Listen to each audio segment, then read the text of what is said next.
হাসরের ময়দানে আল্লাহ তাআলা যখন ফেরেশতাদের মাধ্যমে আগুনের শিকল দিয়ে টেনে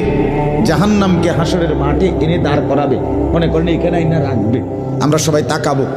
এরকম হাসরের মাঠে যখন জাহান্নামকে আনা হবে, এই জাহান্নামের দিকে এক নজর তাকাইয়া হাসরের ময়দানের সমস্ত নাফরমান পাপী বেঈমান আবারও বলবে আল্লাহর কাছে, রব্বানা আখিরনা ইলা আজালিন করিব, আল্লাহ একটু সময়ের জন্য দুনিয়াটা আবার ফেরত দেন, হায়াত আবার ফেরত, সময়গুলো আরেকবার দেন, আরেকটু সময় দেন,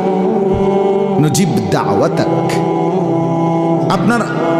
আপনার সব কথা তখন মেনে নেব, ওয়ানাত্তাবিউর রুসুল, আপনার রসুলদের আনুগত্য করব। আল্লাহ বলবেন না, না বান্দা, এখান থেকে কাউকে আর ফেরত দেওয়া